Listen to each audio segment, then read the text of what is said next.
27 లో ఆన్సర్ వచ్చేసి ఏంటిదంటే సి అండి. నెక్స్ట్ 28th క్వశ్చన్ చూడండి. 28th క్వశ్చన్ ఏమన్నాడు? Which number has exactly 3 factors అన్నాడు. ఈ క్రింది వాణిలో ఏ సంఖ్యకి 3 మాత్రమే కారణాంకాలు కలిగి ఉన్నాయి అన్నాడు. 3 కారణాంకాలు మాత్రమే కలిగి ఉన్నటువంటి సంఖ్య ఏదో చెప్పమన్నాడు. ఆప్షన్ ఏ గనక తీసుకుంటే 10, option B 16, option C 25, option D వచ్చేసి 27 ఇచ్చాడండి. సో ఆప్షన్ ఏ లో ఫ్యాక్టర్స్ ఎన్ని వస్తాయంటే 2 into 5 కదా.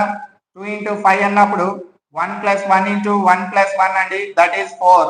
10 లో నెంబర్ ఆఫ్ ఫ్యాక్టర్స్ ఎన్ని ఉంటాయంటే 4 ఉంటాయి. కానీ మనకు కావాల్సింది ఏంటి?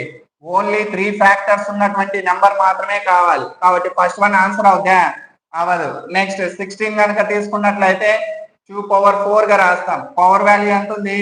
4. దెన్ 4 + 1, 4 + 1 ఎంత? 5. సో 16 లో నెంబర్ ఆఫ్ ఫ్యాక్టర్స్ ఏంటంటే 5. ఇది ఆన్సర్ అవుద్దా? అవ్వదు. నెక్స్ట్ థర్డ్ వన్ కనుక తీసుకున్నట్లయితే 5² నథింగ్ బట్ 2 + 1. 2 + 1 అంటే 3. It has only 3 factors. So answer C.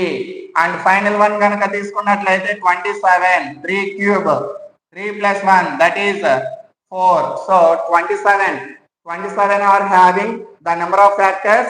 Which one? How many factors are having 27? 27 వచ్చేసి ఎన్ని ఫ్యాక్టర్స్ ని కలిగి ఉంటుందంటే 4 ఫ్యాక్టర్స్ ని. కాబట్టి డి కూడా కాదు. మన యొక్క ఆన్సర్ ఏంటండి? 27.